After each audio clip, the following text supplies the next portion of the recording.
बिस्मिल्लाहिर्रहमानिर्रहीम। अस्सलाम वालेकुम स्टूडेंट्स। बच्चों, जो कल का हमारा टॉपिक था वो हम लोग इकोनॉमी की टाइप्स पढ़ रहे थे।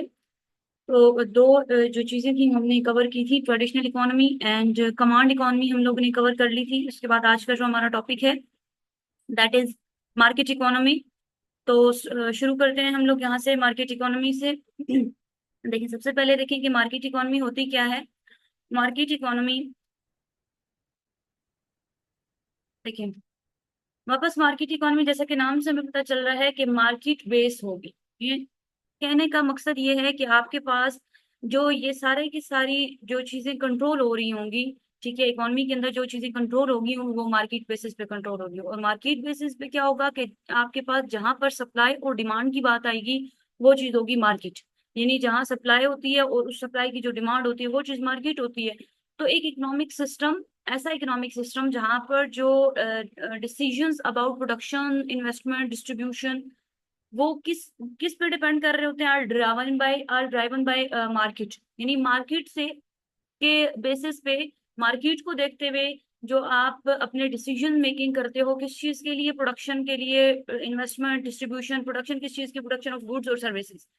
अब मार्केट की बात की कि जहां पर डिमांड और सप्लाई आ जाएगी तो ये मार्केट होगी। यानी कि अब हम इसकी डेफिनेशन देखें अगर मार्केट इकोनॉमी की, तो हमारे पास इसकी डेफिनेशन ये बनती है कि ये एक ऐसा इकोनॉमिक सिस्टम होता है कि जहां पर डिसीजंस जो होती हैं अबाउट प्रोडक्शन, इन्वेस्टमेंट, डिस्ट्रीब्यूशन, वो किस चीज पे डिपेंड कर रहे होते हैं, आर डिराइवन बाय मार्केट। मार्केट की बिना पर हम लोग सारे के सारा जो मामलात हैं वो चला रहे होते हैं। और मार्केट में क्या चीज होती है, डिमांड और सप्लाई। और आप लोगों ने अपना जो हमारा सप्लाई और डिमांड का जो चैप्टर था उसमें हमने ये पढ़ा था कि जहाँ पर डिमांड और सप्लाई इक्वल हो जाती है वहां पे इक्विलिब्रियम कायम हो जाता है, और वहां पे किसी न किसी चीज की जो प्राइस होती है वो हम लोग सेट कर देते हैं। अब इस सिस्टम की करेक्टरिस्टिक्स क्या है कि आपके पास गवर्नमेंट की जो इंटरवेंशन है वो लिमिटेड है। गवर्नमेंट इंटरवेंशन का मतलब है कि गवर्नमेंट की जो मुदाखलत है वो कम होती है। यानी कि आपके पास ज्यादा गवर्नमेंट बीच में इंटरफेयर नहीं करती है, सिवाय इस चीज के कि गवर्नमेंट आप पे कुछ न कुछ जो रिस्ट्रिक्शंस लगा दें ऐसी चीजों को बनाने में कि जो कि आपके कंट्री के लिए जो हेल्पफुल नहीं है, या फिर आपकी हेल्थ को डिस्टर्ब कर रही हैं वैसी चीजें। जैसा कि आप ये कह लें कि टोबैको इंडस्ट्री पे पाकिस्तान में ऑफिशियली जो है वो बैन है, टोबैको इंडस्ट्री। और उसके बाद जो है आप वाइन इंडस्ट्री कह लें। और उसके अलावा जो पिग और पिग के फैट से बनने वाली जितनी भी चीजें हैं वो हमारी जो गवर्नमेंट ने वो बैन की हुई है। उसके बाद है प्राइवेट ओनरशिप होती है। जैसा कि हम लोगों ने पिछले उसमें अपने जो इकोनॉमी है उनमें पढ़ा कि प्राइवेट ओनरशिप नहीं होती। यानी कि अपनी जो आप ये कह लें कि किसी अपने बंदे की अपनी जाती प्रॉपर्टी बनाने की किसी को परमिशन नहीं होती है। तो इस सिस्टम में ऐसा नहीं होता कि मार्केट इकोनॉमी में प्राइवेट ओनरशिप होती है, रिसोर्सेज और बिजनेस की प्राइवेट ओनरशिप दी जाती है। उसके बाद है कंपटीशन और जो कंज्यूमर चॉइस होती है उसको मद्देनजर रखा जाता है। यानी कंपटीशन भी होता है क्योंकि हर शख्स जो है वो अपना कारोबार कर रहा है, तो उसके साथ साथ कंपटीशन भी आ जाता है। और जब कंपटीशन आ जाता है तो ये वहां पे हमारे पास मोनोपोलीज भी आ जाती है। ये इसका डिसएडवांटेज होगा, ये आगे हम लोग देखते हैं। देखिए, कंपटीशन और कंज्यूमर चॉइस को जो है वो प्रायोरिटाइज किया जाता है। कंपटीशन आ जाता है और कंज्यूमर चॉइस को सामने रखा जाता है क्योंकि हम लोग वही चीज सप्लाई करेंगे जिसकी डिमांड ज्यादा होगी। इसके एडवांटेजेस क्या है कि हाई लेवल ऑफ एफिशिएंसी और इनोवेशन। इनोवेशन हमारे पास ज्यादा से ज्यादा होती है कि हम लोग जो है मुख्तलिफ किस्म की नई टेक्निक्स यूज करके नई नई चीजें बनाते हैं ताकि हमारी जो चीज है वो ज्यादा से ज्यादा उसकी डिमांड जाए।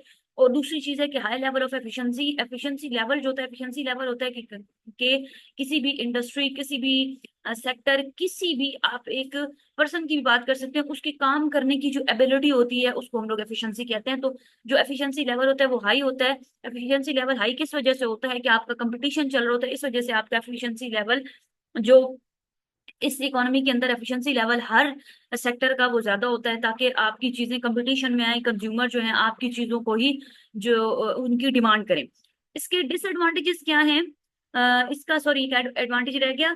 वैरायटी ऑफ गुड्स और सर्विसेज जो होती हैं वो कंज्यूमर्स को मिल जाती है कि हर शख्स जो है वो हर आप ये कह लें कि बिजनेस से ताल्लुक रखने वाला जो फर्द है वो डिफरेंट किस्म की गुड्स और सर्विसेज प्रोवाइड कर रहा होता है कि मेरी चीज सबसे बेहतरीन हो और मेरी चीज की डिमांड ज्यादा हो। तो इस तरह से जो आपके पास कंज्यूमर हैं उनको वैरायटी ऑफ गुड्स और सर्विसेज मिल जाती है। नेक्स्ट इज डिसएडवांटेजेस जो कि हम लोग एक देख चुके हैं कि मोनोपोली आ जाती है। वो यहाँ पे हम लोगों ने देखा कि ये जो सिस्टम है इसमें आपके पास मोनोपलीज आ जाती हैं और इन्वायरमेंटल डिग्रेडेशन आ जाती है। डिग्रेडेशन का मतलब होता है कि किसी को डिग्रेड करना। इन्वायरमेंटल डिग्रेडेशन का मतलब है कि इन्वायरमेंट के अंदर डिग्रेडेशन आ जाती है, इन्वायरमेंटल आप ये कह लें पोल्यूशन आ जाती है। जैसे कि हम लोग का पिछला एक टॉपिक गुजरा उसमें हम लोगों ने ये पढ़ा था कि जब आपके पास एफिशिएंसी आ जाती है मार्केट के अंदर एफिशिएंसी आ जाती है, तो एफिशिएंसी के साथ साथ आपके पास एनवायरनमेंट जो है वो डिस्टर्ब हो रहा होता है। इसके अलावा इनइक्वालिटी होती है और मार्केट फेलियर्स आते हैं। इनइक्वालिटी किस तरह से होती है कि जो आपके पास बिजनेस टाइकून्स होते हैं, बिजनेस सेक्टर से जो ताल्लुक रखने वाले लोग होते हैं, उनको प्रॉफिट ज्यादा हो रहा होता है बनिस्बत आपके पास किसी कोई छोटा बिजनेस करने वाले जो लोग हैं उनको प्रॉफिट नहीं हो रहा होता। और फिर आपके पास मार्केट फेलियर्स आते हैं क्योंकि हर बंदा अपने हिसाब से अपनी चीजें प्रोड्यूस कर रहा होता है और ये चाह रहा होता है कि मुझे ज्यादा से ज्यादा फायदा मिले। तो आपके पास डिमांड और सप्लाई में कहीं ना कहीं इक्विलिब्रियम जो है वो बिगड़ जाता है।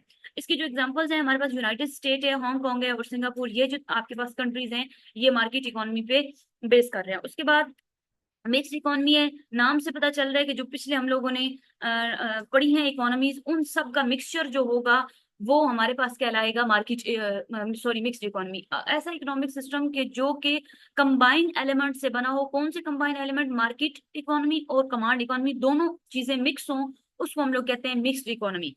तो मिक्स्ड इकोनॉमी में दोनों चीजें होंगी, मार्केट इकोनॉमी की भी करेक्टरिस्टिक्स हैं और कमांड इकोनॉमी की भी करेक्टरिस्टिक्स हैं। इसकी सबसे बेस्ट जो एग्जांपल है वो आपके पास पाकिस्तान आता है कि इसमें मार्केट इकोनॉमी भी है, आपके पास कंज्यूमर चॉइस को, सप्लाई और डिमांड की इक्विलिब्रियम को भी मद्देनजर रखा जाता है, और कमांड इकोनॉमी भी है कि कहीं ना कहीं कुछ ना कुछ चीजें ऐसी मौजूद हैं पाकिस्तान के अंदर, कोई ना कोई ऐसे प्रिंसिपल्स आप कह लें, कोई भी ऐसे लॉ और चीजें बनाई गई हैं जिनको हमें फॉलो करना पड़ता है। अगर हम उनको फॉलो नहीं करेंगे तो हमारे ऊपर मुख्तलिफ किस्म की जो एलिगेशंस हैं वो लग सकती हैं।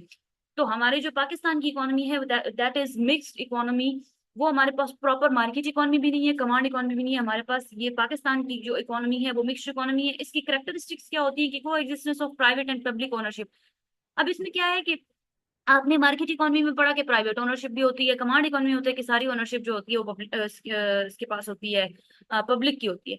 अब यहाँ पर चीजें क्या है, मार्केट और कमांड मिक्स है, तो इट्स मीन कि आपके पास प्राइवेट चीजें भी होंगी और पब्लिक ओनरशिप भी होगी, कि आपके पास पर्सनल चीजें भी, आपकी जाती चीजें भी होंगी, यानी आप प्राइवेट ओनरशिप भी रख रहे हैं और पब्लिक ओनरशिप के कि वो सारी चीजें पब्लिक की होंगी, यानी जो गवर्नमेंट की तरफ से जो चीजें मिली हुई होती है उनको हम पब्लिक ओनरशिप कहते हैं कि तमाम जो ओवरऑल कंट्री के लोग हैं वो उस चीज को यूज कर सकते हैं। गवर्नमेंट इंटरवेंशन जो होती हैं मुख्तलिफ सेक्टर्स में होती है। अब ज्यादा नहीं है कि गवर्नमेंट जो है हर चीज में मुदाखलत कर रही है, लेकिन कुछ चीजें ऐसी होती है कि जहाँ पे गवर्नमेंट अपनी जो इंटरवेंशंस करती है, यानी गवर्नमेंट अपनी मुदाखलत करती है, जैसे कि हेल्थ केयर के हवाले से हो गया या एजुकेशन के हवाले से हो गया।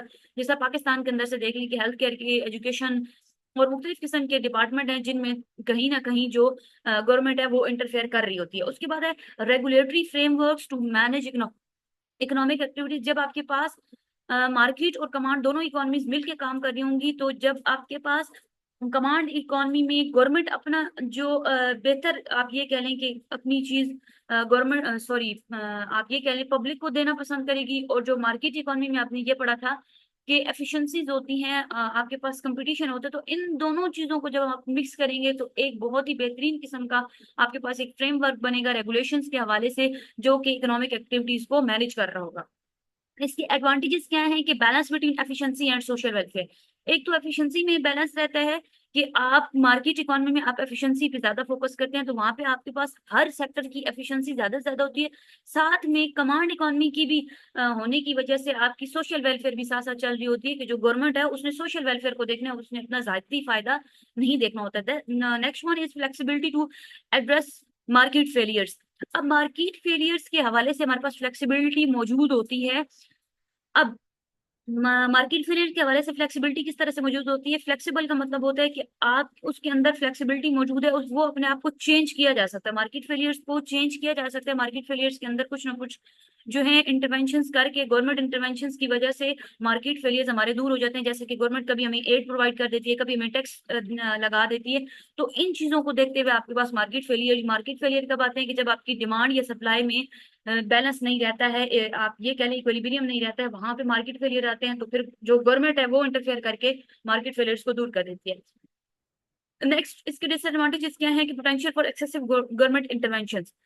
अब इसके अंदर क्या है कि अब इस सिस्टम के अंदर पोटेंशियल है एक्सेसिव गवर्नमेंट इंटरवेंशन का, कि गवर्नमेंट जो है वो ज्यादा आपके पास इंटरफेयर कर सकती है जब आपके पास ज्यादा से ज्यादा मुख्तलिफ सेक्टर में मुख्तलिफ किस्म के ज्यादा प्रॉब्लम्स आना शुरू हो जाएंगे, तो गवर्नमेंट फिर इंटरफेयर करती है। तो ये यहाँ पे इन्होंने इसका डिसएडवांटेज बताया है कि फिर ऐसा होता है कि बहुत सारे मामलात में गवर्नमेंट इंटरफेयर करना शुरू कर देती है, टैक्स लगाना शुरू कर देती है, आपके पास आप ये कह लें सब्सिडीज बंद कर देती है, मुख्तलिफ किस्म के इस तरह के प्रॉब्लम्स होना शुरू हो जाते हैं। Can lead to inefficiencies in public sector. Public sector में आपके पास इनएफिशिएंसीज आना शुरू हो जाती हैं कि जो गवर्नमेंट के पास जो भी आप ये कह लें कि हमारे पास गवर्नमेंट के पास जो भी नेशनल इनकम इकट्ठी हुई है, वो नेशनल इनकम आपके पास बजट में, जैसा बजट पेश होता है, बजट में वो चीजें पास हो जाती हैं, उसका कोटा मुकर्रर हो जाता है कि भाई फलां सेक्टर को ये इतना आपने अक्सर बजट में सुना होगा कि फलां सेक्टर के लिए इतने पैसे मुख्तस किए गए, फलां सेक्टर के लिए इतने।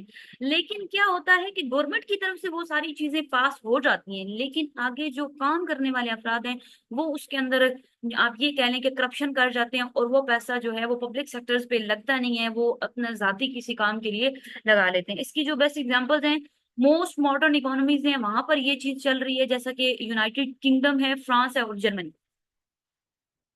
सोशलिस्ट इकोनॉमी हमारे पास क्या है? सोशलिस्ट का मतलब होता है कि एक ऐसा इकोनॉमिक सिस्टम जहां पे production are owned and controlled collectively और by state.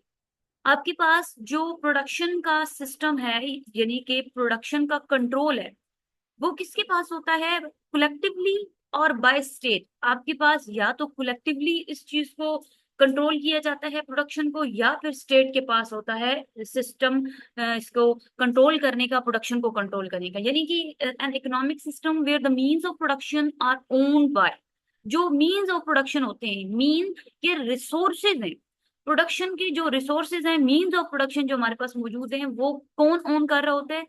Are owned and controlled collectively और बाय स्टेट। कलेक्टिवली कंट्रोल किए जाते हैं या फिर स्टेट कंट्रोल कर रही होती है, दोनों चीजें ऐसी होती हैं।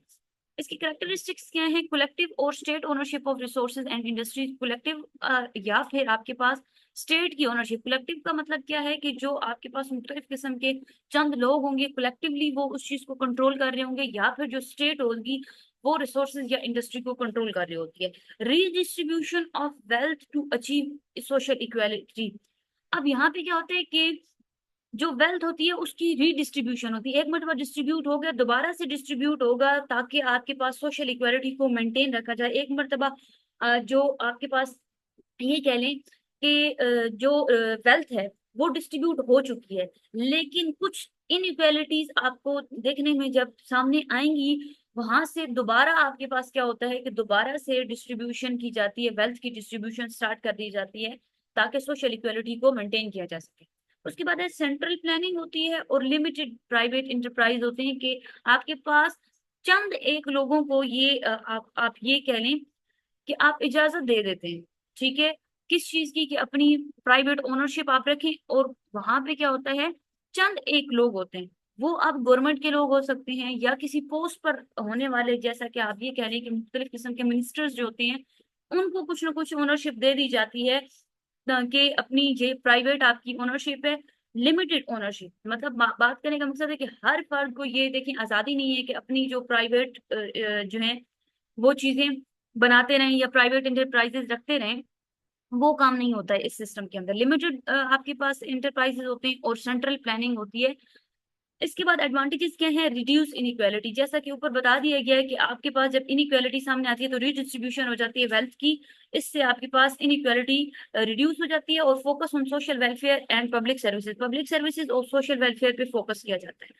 दूसरी चीज डिसएडवांटेजेस इसका क्या है कि पोटेंशियल फॉर इनएफिशिएंसी, इनएफिशिएंसी भी यहाँ पर आ सकती है। अब देखें, अब ऐसा नहीं है कि ताहयात ही एक जो सेक्टर है वो काम कर रहा है और वो प्रॉपर एफिशिएंटली वो काम कर रहा होगा, कहीं ना कहीं आपके पास इनएफिशिएंसी आ जाती हैं। पोटेंशियल फॉर इनएफिशिएंसीज है, और लैक ऑफ इनोवेशन, इनोवेशंस नहीं की जाती, क्योंकि आपके पास चंद एक जो अफराद होते हैं या आपके पास एक तबका होता है, एक सेक्टर होता है, वो ही सारी की सारी चीजों पे कंट्रोल कर रहा होता है, तो वो इनोवेशंस को जो है वहां पे लाने की कोशिश नहीं करते हैं। ब्यूरोक्रेटिक कंट्रोल होता है। ब्यूरोक्रेटिक कंट्रोल का मतलब है कि गवर्नमेंट के जो लोग हैं, मुख्तलिफ पोजीशंस पे जो सिलेक्ट किए गए लोग हैं, वो कंट्रोल कर रहे होते हैं। Can satisfy individual freedoms. अब क्या करते हैं कि जब ब्यूरोक्रेटिक कंट्रोल होता है वहां पर इंडिविजुअल फ्रीडम खत्म हो सकती है। यानी कि आपके पास जब एक फर्द के पास, किसी भी गवर्नमेंट का जो एक पर्सन है उसके पास सारा का सारा कंट्रोल होगा, तो इंडिविजुअल जो फ्रीडम है आपके पास वो खत्म हो जाती है। एग्जांपल्स हमारे पास हैं चाइना विद मॉडिफिकेशन, क्यूबा और वियतनाम, ये 3 कंट्रीज हैं जो इस सोशलिस्ट इकोनॉमी पे बेस कर रही हैं। अब इनका हम लोग थोड़ा कंपैरिजन कर लेते हैं कि सारी की सारी जो इकोनॉमीज हैं उनका कंपैरिजन क्या है। ट्रेडिशनल इकोनॉमी की एक पहली बात है, पॉजिटिव चीज और एक नेगेटिव चीज को लिया गया। स्टेबिलिटी है ट्रेडिशनल इकोनॉमी में, जबकि उसके साथ साथ लिमिटेड ग्रोथ है। कमांड इकोनॉमी में क्या है कि ये सेंट्रलाइज्ड कंट्रोल है, यानी कि एक ही किसी फर्द के पास कंट्रोल है लेकिन उसके अंदर इनएफिशिएंसी आ रही है। मार्केट इकोनॉमी में क्या है, एफिशिएंसी है लेकिन एफिशिएंसी और इनोवेशन है, लेकिन इनइक्वालिटी भी साथ साथ चल रही होती है कि आपके पास जो एंटरप्रेन्योर है उसको फायदा ज्यादा मिल रहा होता है। मिक्स इकोनॉमी में क्या है, बैलेंस है और फ्लेक्सिबल है, लेकिन आपके पास उसके अंदर पोटेंशियल है, इनएफिशिएंसीज का पोटेंशियल है, यानी कि इनएफिशिएंसीज इस इकोनॉमी में आ सकते हैं। सोशलिस्ट इकोनॉमी में क्या है कि सोशल वेलफेयर पे फोकस किया जाता है, लेकिन potential lack of innovation, innovation जो है उसके अंदर, ये इस सिस्टम के अंदर इनोवेशन जो है वो लैक कर दी है।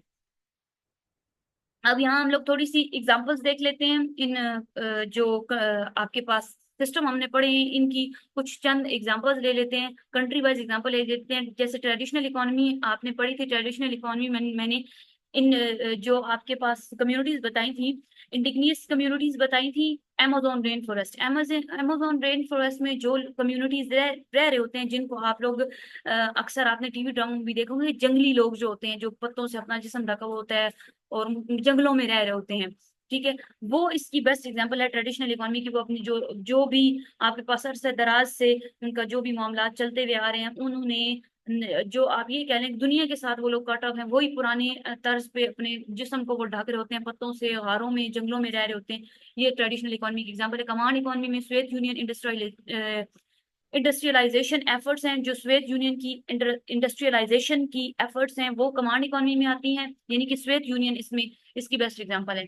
मार्केट इकोनॉमी में क्या है, मार्केट इकोनॉमी में यूनाइटेड स्टेट आती हैं। यूनाइटेड स्टेट की टेक्नोलॉजी इंडस्ट्री ने जो बूम किया है, यानी कि आपके पास जो बूस्ट अप हुई है, वो इसकी बेस्ट एग्जांपल है। मिक्स इकोनॉमी हमारे पास स्वीडन की बेस्ट एग्जांपल है। और स्वीडन ने क्या किया, वेलफेयर स्टेट मॉडल। स्वीडन जो है वो आपके पास टोटली एक वेलफेयर स्टेट मॉडल है कि वहां पर स्टेट की वेलफेयर को ज्यादा फोकस किया जाता है। सोशलिस्ट इकोनॉमी में क्यूबा हेल्थ केयर सिस्टम है, क्यूबा का जो हेल्थ केयर सिस्टम है वो सोशलिस्ट इकोनॉमी की बेस्ट एग्जांपल है। तो ये हमारे पास आज के जो टॉपिक है वो कंप्लीट हो गया। ये इसकी समरी है तमाम इकोनॉमिक सिस्टम की। अभी हम लोगों ने सारी की सारी जो करेक्टरिस्टिक्स थी वो पढ़ ली थी, और इस सारे के सारे जो हम लोगों ने सिस्टम पढ़े हैं, इसका कंक्लूजन ये है कि आपके पास तमाम जो इकोनॉमिक सिस्टम है वो डिफरेंट कंट्रीज के हिसाब से अगर देखा जाए तो वो अपनी कंट्रीज के हिसाब से बेहतर भी हैं, और उनके साथ साथ कुछ नेगेटिव इम्पैक्ट्स भी हैं। तो ये था हमारा आज का टॉपिक, कंप्लीट हुआ है। इससे मुतल्लिका जो भी बच्चे आपका कोई क्वेश्चन हुआ हम उसे पूछ सकते हैं। तो ये हमारा यहाँ पे आज का टॉपिक एंड हो गया।